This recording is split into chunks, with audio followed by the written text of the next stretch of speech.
Yeah. Please let me know. Please. Yeah.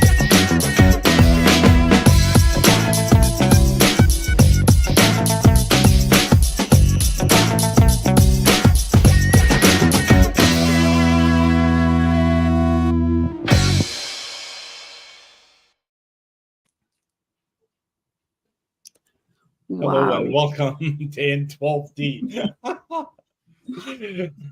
Today, Kathy is not with us, but we have an amazing topic, and we have an amazing person with us in the studio, Sarah McLean, and my partner, Susie from Ireland. Susie, you want to run with it?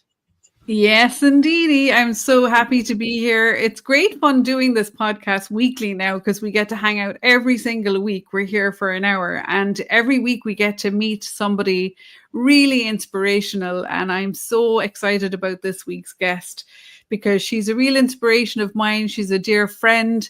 And over the years, I've really got to know her. So hopefully you'll get to meet and greet Sarah here on the call and learn all about her amazing life, where she's moved from just an ordinary life to living an extraordinary life. So Sarah, you're very, very welcome.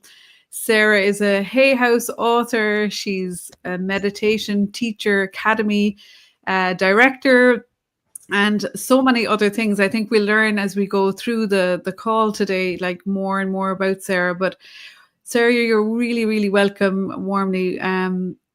What would you like to share about yourself? Where you're at right now over there in California? Is the sun shining? We just went through a big hailstorm, but now the sun's coming out, so it's fantastic. Thank you for having me here today, Susie and Ramsey. And I'm excited to talk a little bit about going from an ordinary life to an extraordinary life. And I feel like my operating system is just mostly hanging out with gratitude. You know, I would say that I originally, and I know we're going to be talking about the divine masculine a little bit later, but I want to talk right now about how I went from living in a pretty traumatized house. I was traumatized in my household as a kid, and I went and joined the Army. And I had already been spending a lot of time living in a van on my own, but I need a little direction. So who would think this? I wanted to be a spy, but I didn't qualify to be a spy. Instead, I qualified to be a behavioral specialist working with soldiers who were dealing with post-traumatic stress. And I was in the military going through a pretty extensive training. And what I didn't realize at the time is I'm trying to navigate the nervous system and understanding fight or flight versus rest, digest, and what happens to a body that's under trauma, acute trauma. Is very similar to what happens to a body that's been under a lot of chronic trauma or chronic stress. And so there I was learning all about the nervous system and didn't realize it, but I had been suffering at the time from a lot of trauma. It created a lot of anxiety, created a lot of reactivity. I felt as if I just didn't belong. It was a very strange feeling of just sort of not even belonging in my own life. So I was sitting on a lawn outside of a psychiatric hospital. I was the trainer in there working with soldiers, where a lot of them ended up in these psychiatric hospitals who were dealing with stress.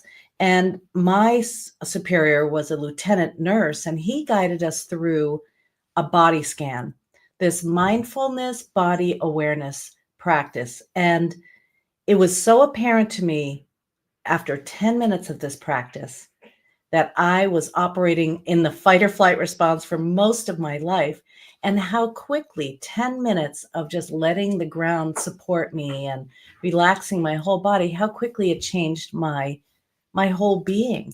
And that I can remember as clear as day. That was in 1980. I mean, that was many years ago. Yeah. And so that was sort of a seed that was planted and really grew into my whole life.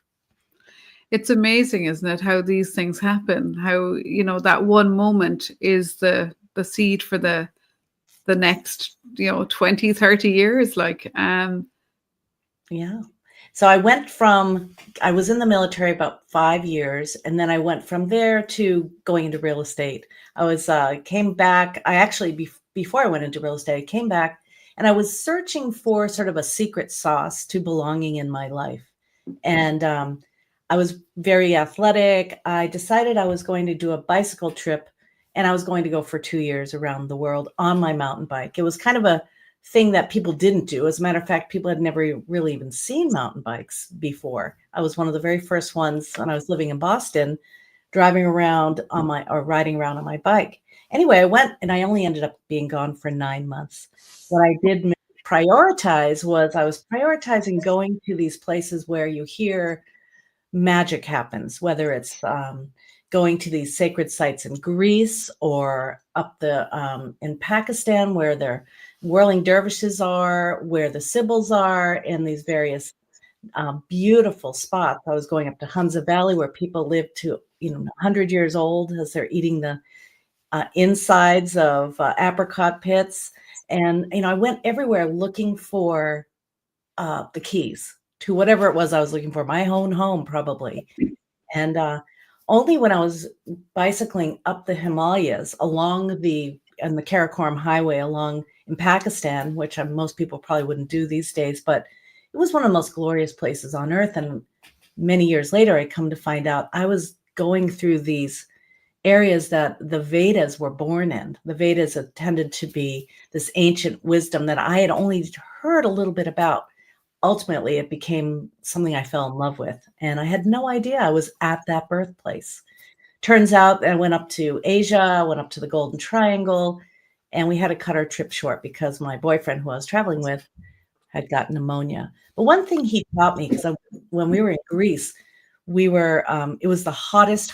They were going through a heat wave, and there I am in the baking sun, and going through these mountainous ranges. And he said he was a Zen Buddhist, and he taught me how to chant.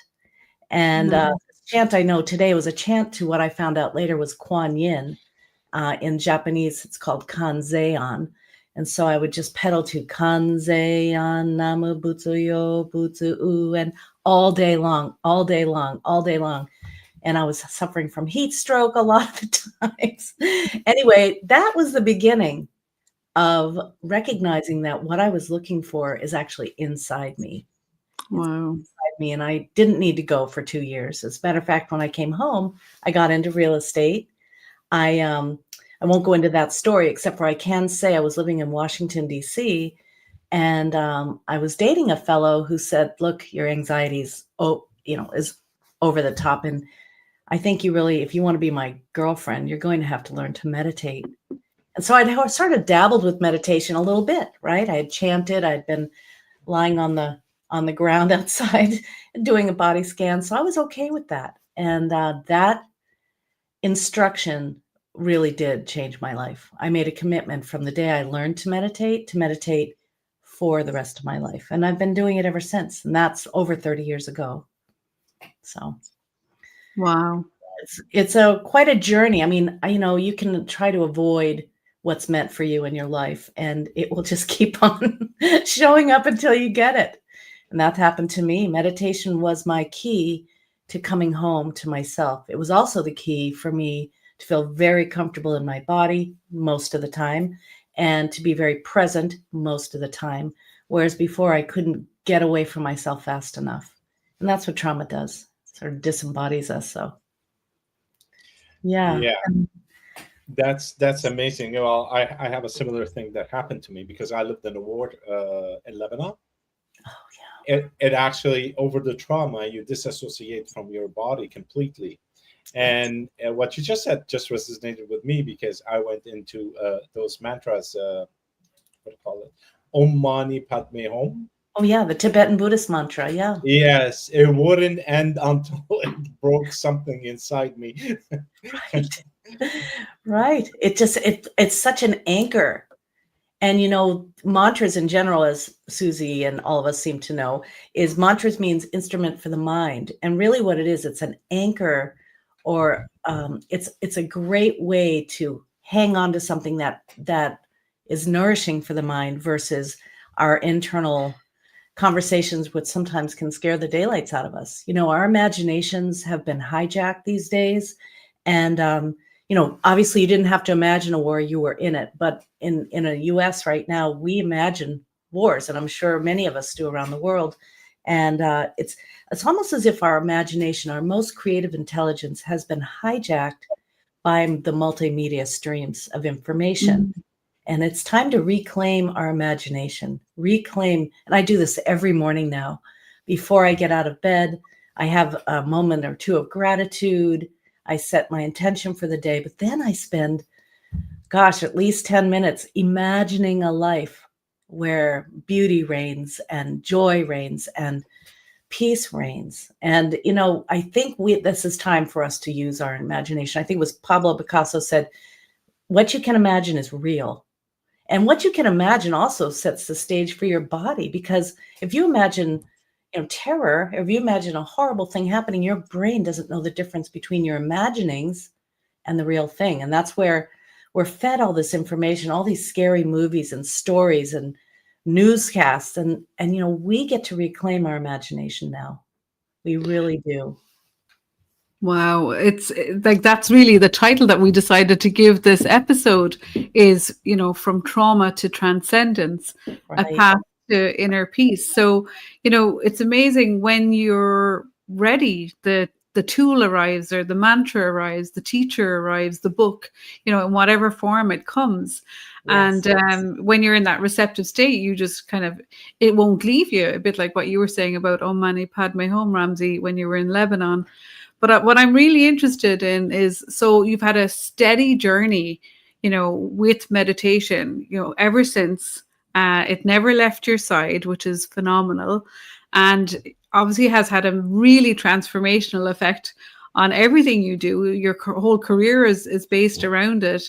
And that's how Sarah and I met. We met through her being an amazing, inspirational meditation teacher. And she came to Ireland as a keynote speaker for an event that we were doing. And we just got on really, really well. And she does an amazing job. She has a teacher training. She's putting out incredible teachers into the field to really be those people that are there to help people who are, coming out the other sides of trauma to figure out, how to find that balance, how to come back to that self, that inner journey, I guess. So what I'm really interested in now that we have you to ourselves, Sarah, is to just, we do live in a world where we are hijacked. We are, our whole, attention can be hijacked by the news, by whatever is going on in current affairs. And there's a real kind of a rising of this kind of toxic sort of masculinity that's out there. And like you said, it's very, very hard to get away from. But I believe in the antidote to that is the rising of the divine masculine in Yes. all of its forms. And it's a subject that we've talked about on numerous episodes. And I'd love to get your take on that. Do you see, as much as we are aware of what's going on, do you see this divine masculine expressing through maybe people who come on your teacher training or in your own day-to-day, in your relationships? I'd love to expand a little bit about that if you can. Well, it's funny. I was on a call this morning with one of my teachers she was we're on class 33 now, which that's 33 groups of people who have gone through the program. And she was in class 13. She reminded me today. And she's gone on she's an engineer, and she went on to coaching, and she goes, well, I don't want to coach men. They're so difficult. And I said, maybe you have something to share. You're already credible. You're already an amazing meditation teacher, and you're an engineer. And I think it's time for everyone to wake up to their inner divine masculine and their inner divine feminine. And they're slightly different. Of course, the feminine's receptive, the feminine's intuitive, the feminine's nurturing, the feminine surrenders and trusts the unknown. But there's so many beautiful qualities of the divine masculine, which is really taking that inspired action. I have a lot of Mars influence in my particular life. And so that's why I joined the military. That's why I went on impossible journeys. That's why I tend to be forging through the unknown and just willing to be a pioneer. And I think that is the divine masculine. And I love to see the pioneers. I love to support pioneering. I love to also encourage the divine masculine to trust themselves and to not get too caught up in the self-image. I think that is, we're in the world of how many likes, how many clicks, how many shares can you get? And I think it can take people out of their inner knowing, their inner GPS. You know, I also believe that I love being around a awakened masculine man, you know, because they really take seriously creating stability and providing for whoever's in their sphere. And there's so many beautiful qualities for that. I also know that in the midst of trying to make it in the world, there's a lot of competition. And some people Mhm. thrive on competition, but it can bring out the worst in people too. And it can dehumanize people. And I feel like we need to create some empathy and tap into the common humanity instead of objectifying, which I think happens right now, objectifying whether it's a female or a male, and not seeing who they are as a human being. So I feel like that is maybe a key, Yeah. is to cultivate empathy, which is something we're all born with a certain amount of empathy, but we have to purposely aim to create it, like seeing the commonality between each other instead of going, well, you're on that team and you're on that team. And I don't like it when people wear that uniform or vote that way. It's like, no, we've got to step away from competition and move toward cooperation. I think that's the key. And you can't do that without empathy. Empathy is the key. Without it, we're a bunch of robots. That's right. Seriously, there's no connection to anything, not only human beings, but to the world, to Earth itself. We lose that connection, and with that, it becomes us and them. And I fully agree with your point there. And I wrote go ahead. Oh, I'm sorry. I just wanted to put something out there. Is that it's not about mixing. It's about having a balance between the masculine and the feminine part of it. Okay, Right. You can still be a man and just ignite a small spark within your feminine side that will create what do you call it? It's like I don't want to use empathy again, but it creates connection and become understanding of the others, and that creates the connection and the empathy from it. Exactly. And there's nothing wrong with kindness. There's nothing wrong with empathy. There's nothing wrong with understanding, and that there is a place for all of that in the workplace, in the arena of making a living or being a man or being a woman. There is this connection. I feel like we have talk about trauma and dissociation. Maybe that's what's going on. I know I was recently at a restaurant down here. There's a Mexican restaurant I went to, and there was a man there, and his son was sitting at this booth, and he was his son must have been about 6 or 7, and he was really being mean to his son. And I wanted the mother to step in and say, hey, you don't have to treat him like that. But she didn't do anything, and the son was crying. And as he cried, the father continued to berate him. And I thought, gosh, when is this going to stop? You know, when is that father going to realize that is not the way to bring up somebody who's strong and confident and clear and present and fearless? I mean, you know, I feel like that's the wrong way to go about creating courage, is by beating someone up, you know? Absolutely. I'm curious to know, like, so, you know, I know you've written a book. Well, you've written a couple of books actually, Sarah, but in your first book, which was, you know, soul centered, and like, it's a really great book in terms of like getting you set up, getting you started, and lots of really great examples in there. Since writing the book, how has your own kind of personal practice changed? You know, I know we have a way of, when we're teaching somebody to meditate for the first time, or, you know, in the first couple of years, the support and the tools that you have. But as a really long-term meditator and an author and, you know, a real expert in your field, you know, has your own personal practice changed and evolved? And, you know, does that cultivate the empathy? Does that cultivate those qualities of compassion and, you know, that awareness that you're talking about? I would have to say yes. And, you know, teacher learns most. So I think I'm learning all this because I needed to learn it, because, like I said, I didn't grow up in a real nourishing experience of a household. And whether I like it or not, you know, that's just the reality of it. But it also pushed me to find nourishment. And I got a text this morning from my cousin, who I love dearly. Her mother just passed away last week. And she goes, I just feel like I am living in a dystopian universe, because she's really tapped into whatever's going on in the news.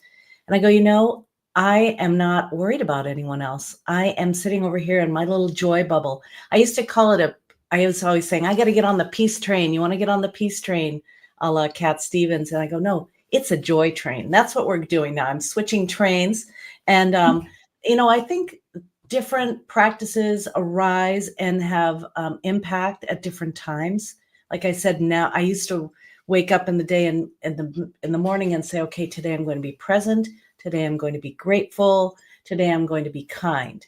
And so that was really my operating system, or aim, in the morning. But now it's, today I'm going to wake up. I'm going to stay out of everybody's business. I'm going to stay out of the drama. I'm going to hang out with myself and hang in the joy train. And I'm going to imagine a future that is possible. We are drawing it in. We're imagining this future, and we can do it together collectively. It doesn't have to be the same exact image, but what would make heaven on earth for you? And so that's my current practice, but it's over the years, it's changed. In terms of what I'm teaching, I really feel like I'm teaching people that meditation can be your best friend.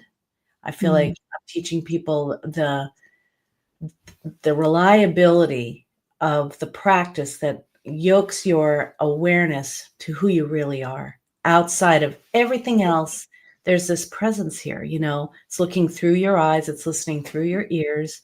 And just to continually remind us to remember that. Even as I'm speaking, as this image of Sarah McLean, there's this presence here that is indelible. And it really helps us get through the difficult moments in life. I was just writing an article about the imposter syndrome, which many people have as they become teachers, or they become a little more realized. They want to share it. They're like, who am I to do this? Well, if you have a dependable practice and experience, who are you not to do it? And, it doesn't have anything to do with you. You just happen to be walking around in a body. Just imagine that God lives through you as you. That's really what is happening here. Well, that's my belief anyway. God lives through you as you, and this impetus for sharing is, maybe God's impetus to share, this in creative intelligence with each other. So that's what I aim to do, is help people remember that. And I know it's so, amorphous. It doesn't even have any particular, you can't touch it or smell it or hear it, but it is a perspective that everybody can have. That's where I'm going. That's what I'm teaching. That's what I'm anchoring into. It's a lot going on. There's a lot going on this planet. Might as well hang in there and have some joy. And remember that you're not in the wrong place. Your journey is unfolding perfectly. Whatever it is you're called to do, that's the divine masculine stepping into action. Trusting yourself when that shows up. Yeah, I like that. If you want to give somebody a tip on how to move from an imposter syndrome into their highest power. Well, I have a few tips. First of all, the first one is, don't believe everything you think. Okay. Well, you're standing in front of an audience going, I don't know what I'm doing. I don't belong here. I'm not ready. Okay. All of those thoughts, you don't have to believe them. Here they come, and you don't have to pay any attention to them. You can either ignore them, or you can meet them and say, okay, is it true? I don't know what I'm doing. What's the reality of it? I went through a teacher training program. I've been doing this for 30 years, whatever your reality is, right? So stop believing the lies you tell yourself that are self-limiting. That's definitely the first thing. The second is, if you are teaching something, you better be practicing it. You don't want to be someone who's talking the walk rather than walking the talk. So that's going to be obvious at different levels of teaching. Is like, you really do know what you're talking about, because you have the experience behind it, you have your practice behind it, and your self-realization. So you've got to practice what you're preaching. You've got to question those thoughts that don't serve you, because they're lies, because you are ready, and here you are. And the third would be to have self-compassion. So the self-compassion would be like, how can you talk to yourself like a good friend? Your good friends have your back, like, good job, Susie. Nice job, Ramsey. You guys are so great. And a good friend is on your team. And so Mm. you really want to be on your own team rather than waiting for someone else to go, oh, good job, good job. It's like you want to be kind to yourself, even when you're scared. Those are Yeah. the three things I would say. These are awesome tips. Thank you. You just have to put them into action there now. That's the next part. Like, but it's a start point. It's great to start. Well, those thoughts that come, the feeling of not knowing what you're doing and shaky and feeling like you're not ready, I say, those feelings are being stimulated because there's energy coming through your body ready to meet whatever nervous system is out there, ready to hear you. And I often tell my students, turn nervous into service. So you feel nervous, but just imagine it's either excitement and it's just getting you ready to be of service. So whatever you're aiming for. I do also think that our experiences that are before us, whatever they may be, are really here to bring us home to our pure potentiality, our highest self, our evolution. And we don't like these experiences because we want everything to be easy. But that's what in the challenge that we build our resilience and we build our presence, we build our wisdom. Do you find that in your teacher training, like, so the motivation to become a teacher, I'm sure your motivation when you started out, when you became a teacher, I know you were working with some incredible people in your earlier days with Deepak Chopra, with Byron Katie, Gary Zukav. So you've obviously done a lot of kind of self-development and personal development in those roles that you played with them. But, which led to you, creating the McLean Meditation Institute. And so you've seen all of these, like hundreds and hundreds of students come through your doors. So there's the motivation changes, I think, over time, maybe, like that initial sort of like, everyone needs to learn this. When you figure out this really helps, you become like evangelistical and you want everyone to know how to do it, or you think you could save the world.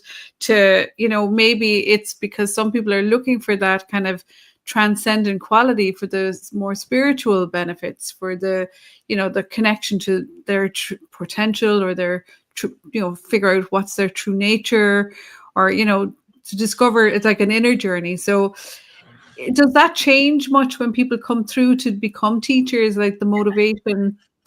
Like it must have for you as well. Why do you continue to do this yourself? I'm an accidental teacher because I had no plans on teaching. I was always in the back of the room. Deepak would be in the front of the room.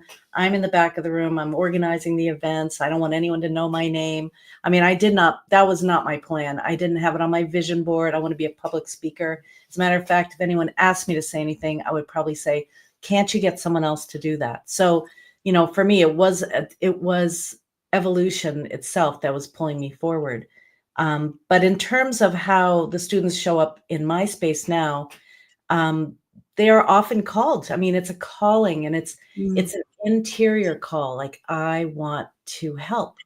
And sometimes you don't even know what you're doing or why you signed up for the course.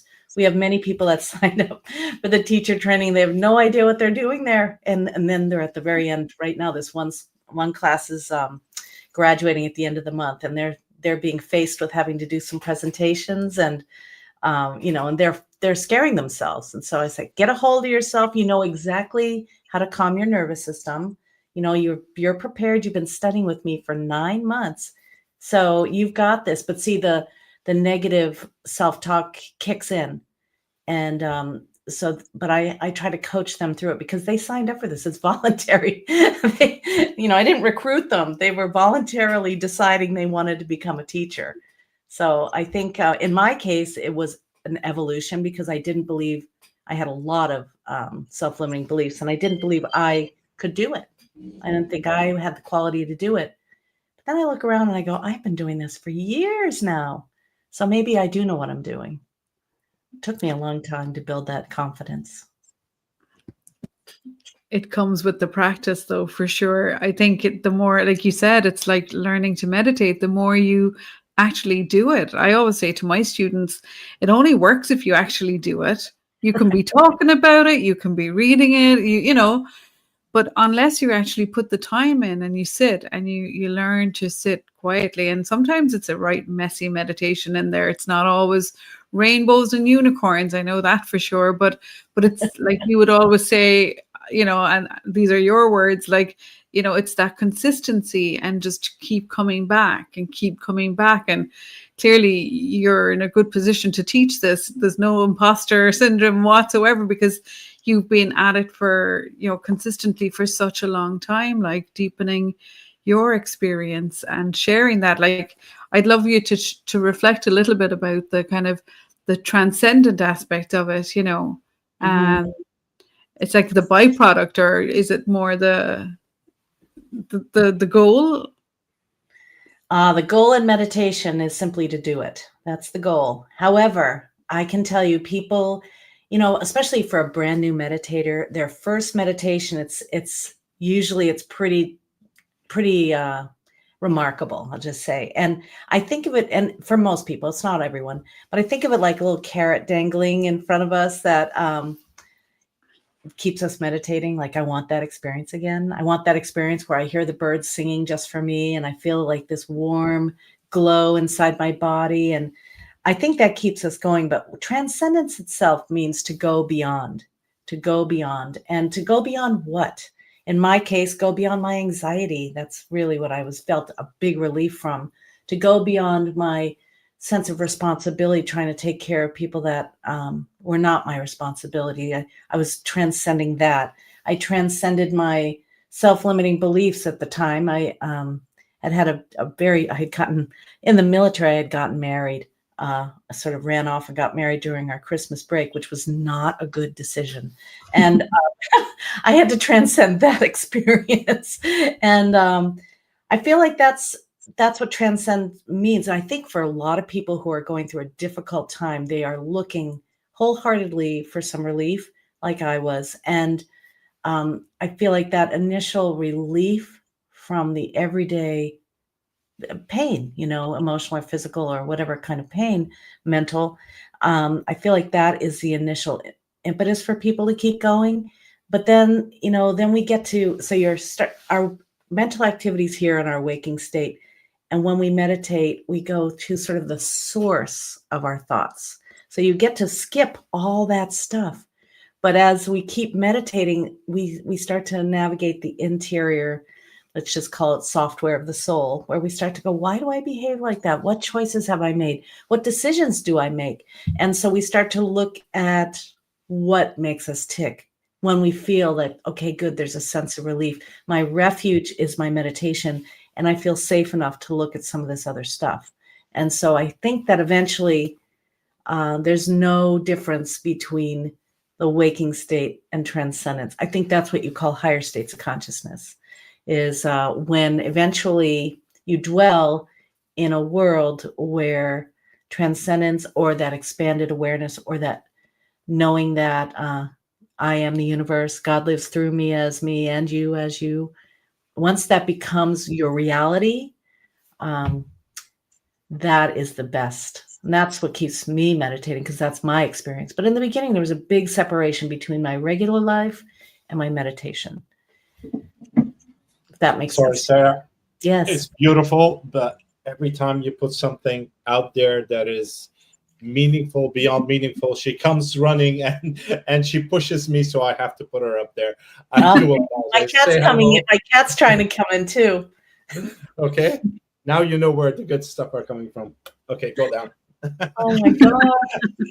It's like I'm trying to put notes and she's pushing me, and I go, okay, fine, come up. I have a cat like trying to push the door open. So they love this stuff. You know, Yeah. They are so attuned to brain waves. And even by talking about what we're talking about here, and probably in all of your podcasts, just talking about this and putting our attention on this rather than the marketplace creates a brainwave coherence that animals really respond to. I've noticed that.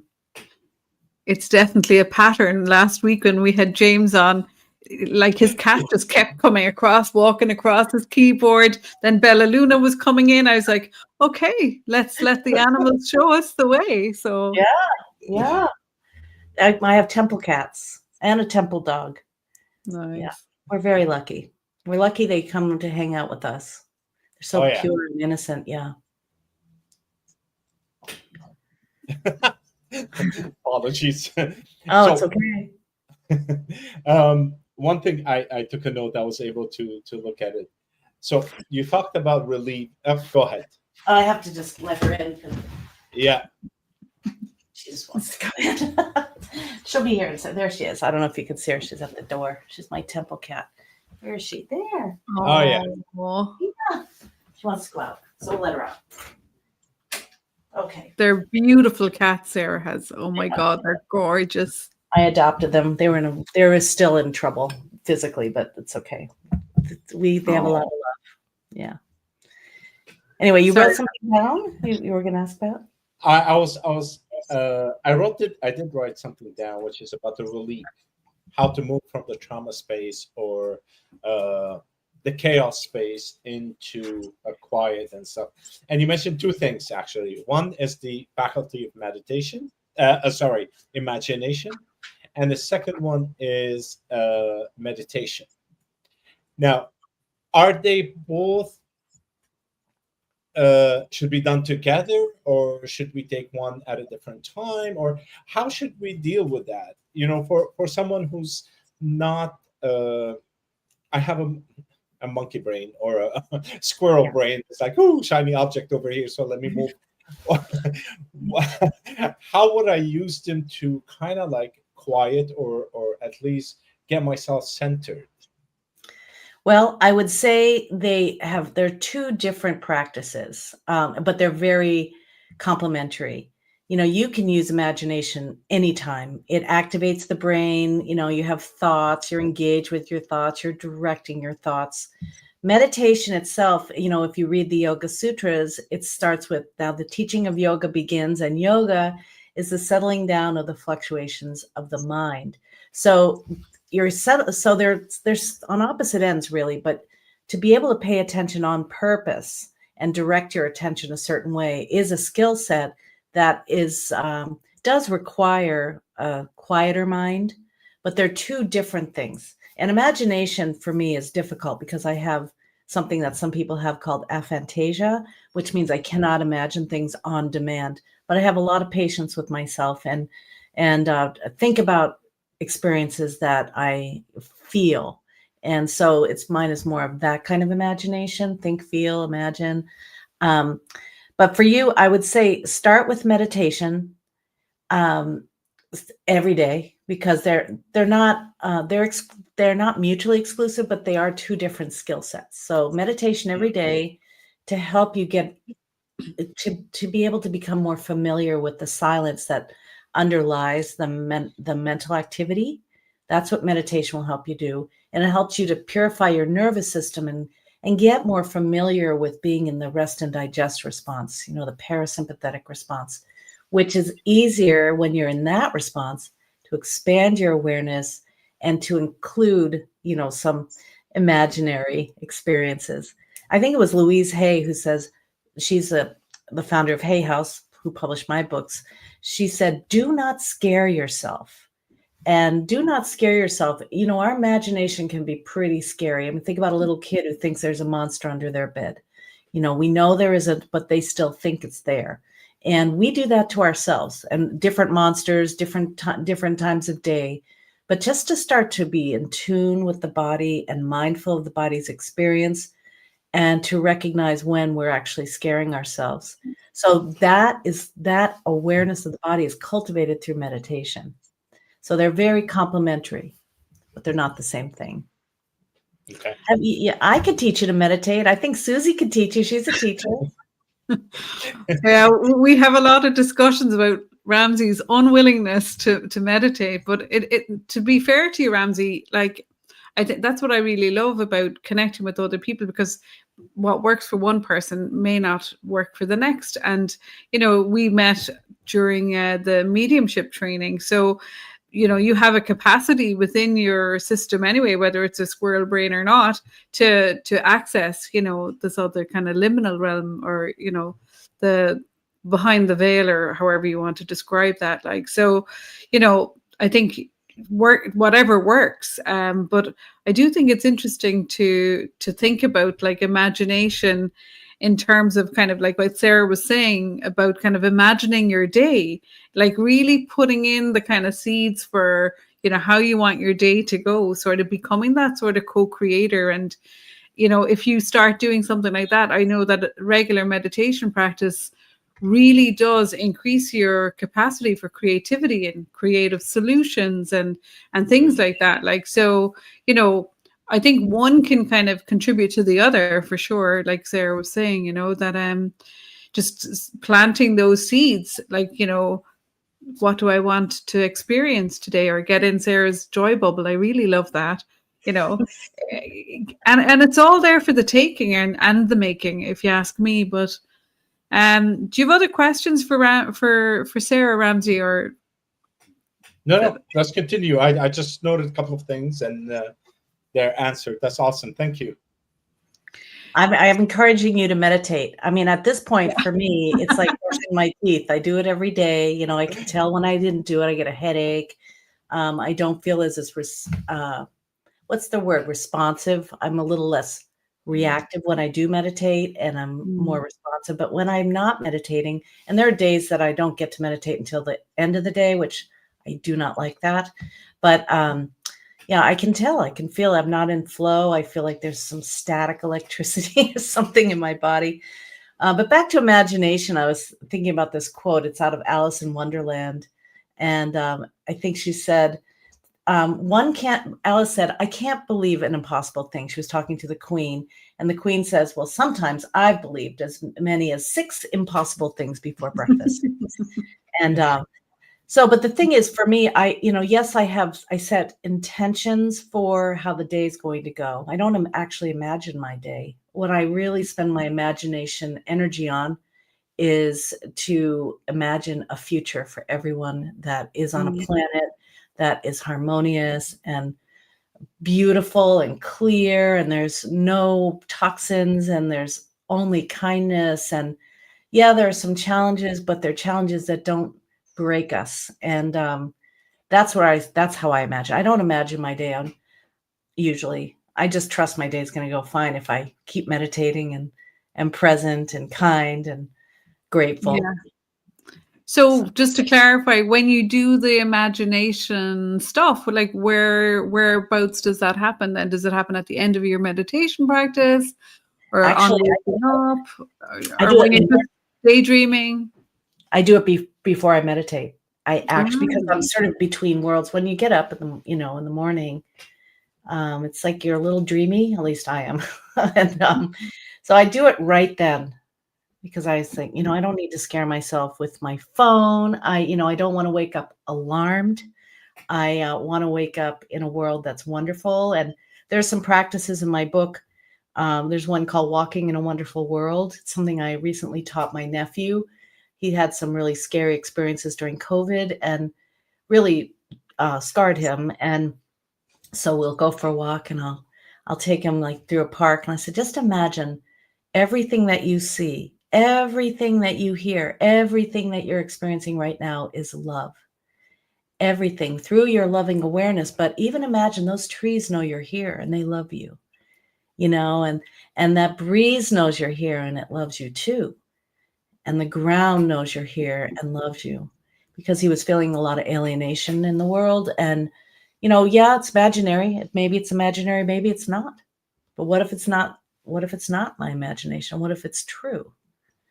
But whatever it is, it's very comforting. Like, when you just say those words, like it's conjuring up something that's very reassuring. It's comforting, and I suppose it's shifting the state from that, anxiety or alienation or whatever the feeling is, and shifting it consciously into something, leaning towards more expansive.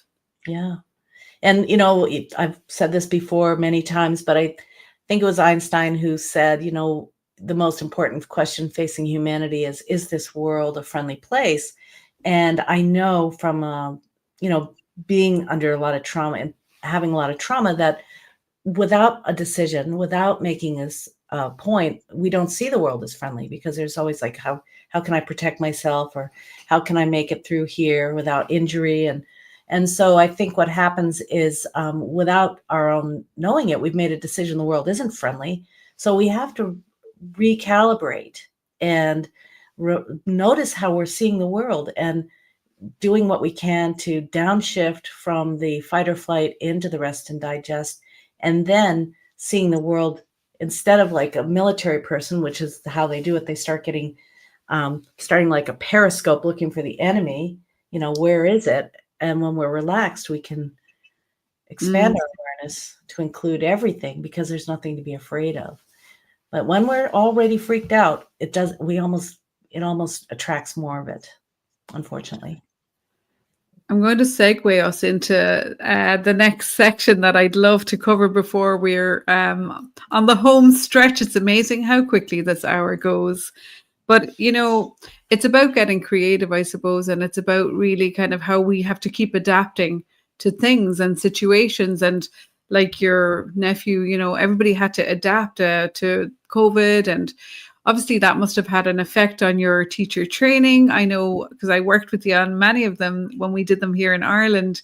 There was this incredible intensive retreat at the end of the teacher training where we'd be in person, and it was a really profound kind of experience for me to witness.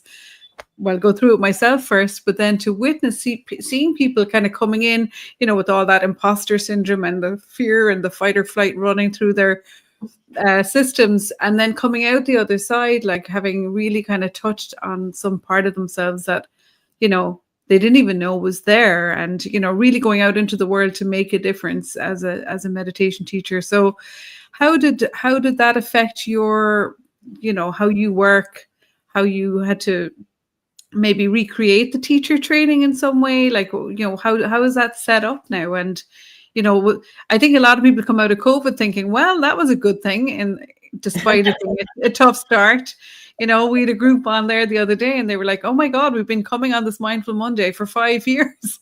Right. And it was because of COVID. So we, you know, I'd love to hear about your experience with that. Well, I do. I think it woke a lot of people up to being grateful and appreciating their lives and their health. I think so. There was that. In terms of navigating the world, as you know, I think we came from the Feast for the Soul that one year. It ended on the 23rd of February. And then I think it was, you had come over to visit. And then when you got home, I'm like, okay, we're going to just keep leading meditations every day. And we did that forever, called the Alone Together. We were all kind of alone in our apartments and our homes. And yet we had this sanctuary of being on Zoom. So I have a very fond relationship with Zoom and being able to talk to you wherever you are. You know, we get to hang out together. And for me, community is so essential. So however I can find it, however I can create it, I'm really on board with that. So, but what we did logistically is we've decided to do the whole thing online. But I'm surprised. We've done like 3 classes online total now. One in the middle of it, we were able to get together. But what I notice is people still have really deep connections with each other. They go through, you know, we're looking at each other on a 2D, but we go through experiences that are so 3D, 4D, 5D that, and we move together as a community. And that's still important to me because it's hard to find a Sangha. And, you know, I talk about this a lot, but the community of people you can practice with and have these conversations with, and they're not always your family members or your friends, and they're not always your neighbors. They can include all those, but I feel like Zoom has allowed us to be having these deep conversations that can change our lives. And so I do it all online now over 9 months. This last group I'm working with, they're graduating at the end of March. And then I've got another group starting at the end of April. And then, you didn't know this maybe, Susie, but I'm putting together a teacher retreat as I do every other year. And this time I think I missed a year, but it's going to be in Sedona in Arizona. And I've already rented the space, and it's going to be in the end of February, last weekend of February, first weekend of March, the 27th of February till March 2nd. And it'll be a teacher meditation retreat. It's like a whole immersion into silence. So it should be pretty fun. I got to get you over here for that. And who knows where Ramsey will be. He'll be teaching meditation now by then. The best way to get something under your belt is by teaching it and learning how to teach it. That's what I can tell you, is it's, especially if you have a curiosity about it, it's not accidental. No, it's not accidental. Otherwise, I wouldn't bumped into Susie for the past couple of years. Where go for it. And I think, yeah, it's time. Good. Well, whatever you want to do. I mean, if you want to, a lot of people take the training, and I'm not trying to sell my training here because it's really, if it's for you, but a lot of people take the training. They've only dabbled a little bit in meditation, but they know they want to know more. And this is where the power of community comes in.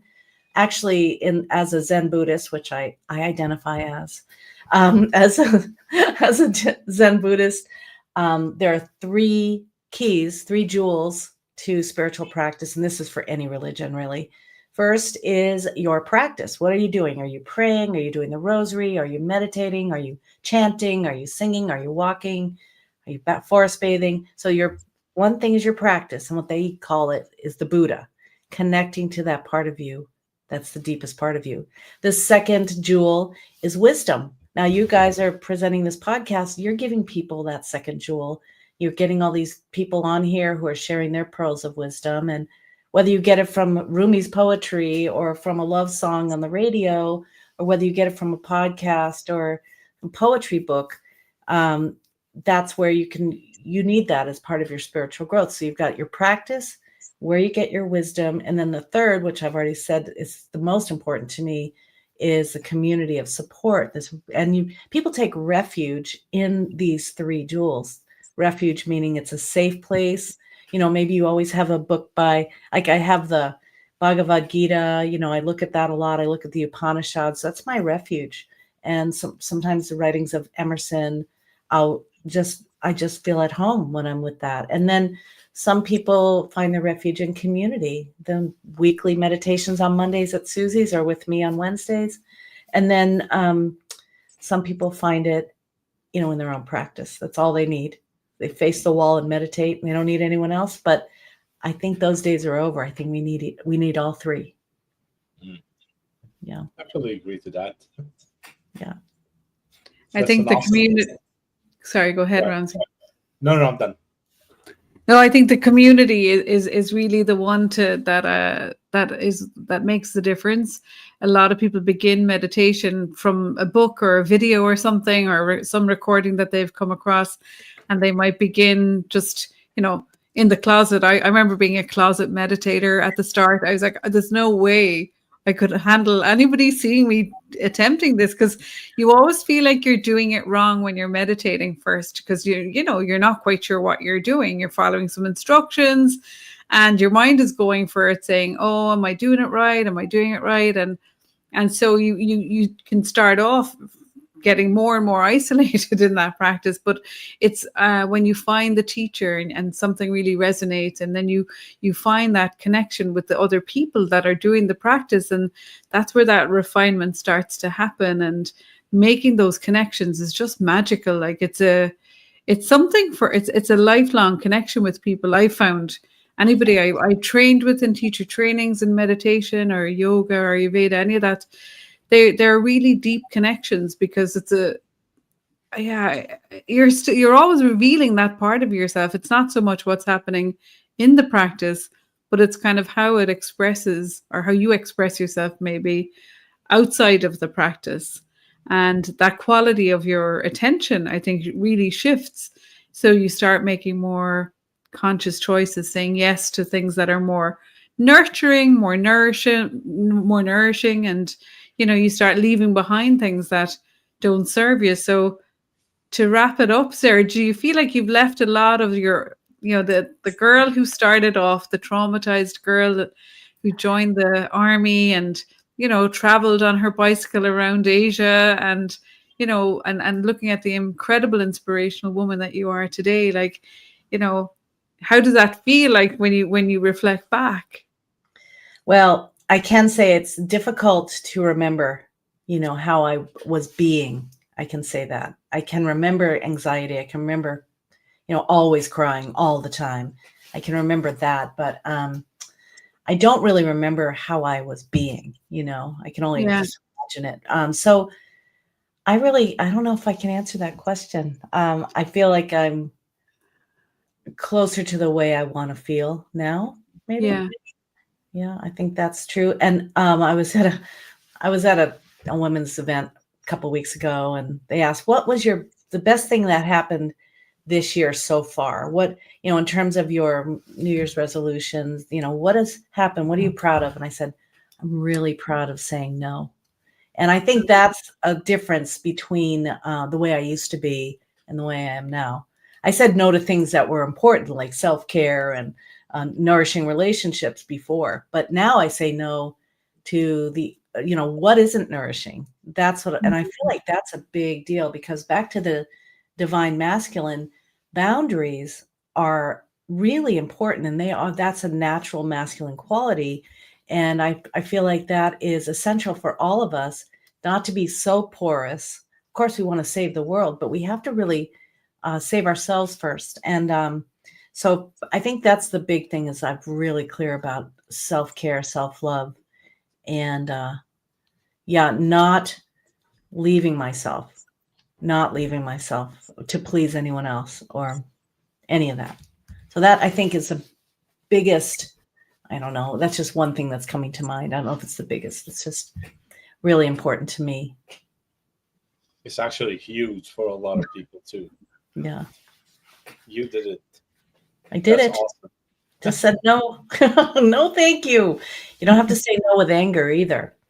And I decided, I've been really becoming very aware of the effects of anger in my nervous system. And, there's a lot to be angry about, injustices in the world, and, whatever. You can be angry at anything you want. But I'm trying to be more consciously angry. So I know that sounds crazy, but if I wake up and I'm dwelling on something that's making me mad, I just say that is not my business. I cannot do anything about that. I have tried, and it's not for me to change. So I'm really getting clear of the toxicity that is induced by this anger that just permeates our society. Everybody's so angry, and it's very toxic. I think there's helpful anger. You want to protect yourself, your loved ones, but there's also just this permeation of anger and frustration. I don't know what it's from or why it's here, and I don't know the answer to it, except for being aware of it, being mindful of it, and saying, you know what? I'm not drinking that poison and hoping you get what you deserve. I'm not doing that anymore. So I'm choosing joy, getting on the joy train. Well, that's it. That's the insight, really, isn't it? That to arrive at that moment and, bear witness to that. Like, so yeah, it's not like you're suppressing the anger, you're just experiencing it and making a real conscious choice as to how you're going to navigate that when it's there. And it doesn't mean, I'm sure you get angry sometimes, you know what I mean? We all do, but I think it's a shorter fuse. It doesn't last as long. That's that kind of emotional resilience that comes about as with the years and years of practice. But I know we're on the top of the hour, and I do want to wrap up on time. I do want to mention that on Sunday, the 16th, you're having a webinar for the next cohort that are coming through the Meditation Teacher Academy. So it's the art of teaching meditation. Do you want to how can somebody find out more about that? Where can they, sign up? I think we have the hashtag down there, or not a hashtag. I mean, we've got the link. But do you want to share a little bit about that? Well, I know some people are saying, who am I to teach meditation? What do I need? Do I need to go to a monastery? Do I need to be like, I did all that? You don't need to do that. Trust me, I will teach you everything you need to know before you shave your head and put on your love beads. But, I think that there's a lot of misconceptions about what meditation is.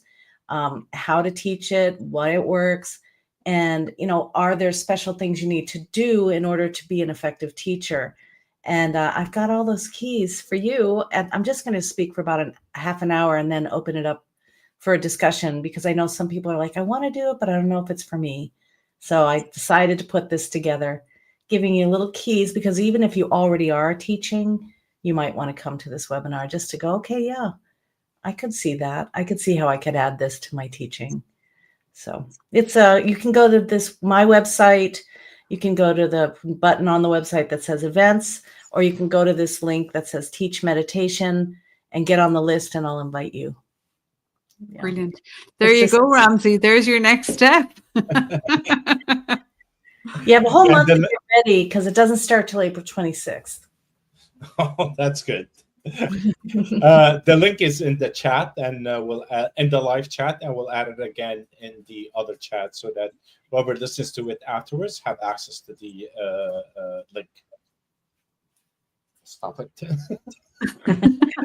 I'm sorry. That's the nudge from the universe. Yeah. That's it. Pay attention to that nudge. Yeah, it'll come chase you down if you're not careful.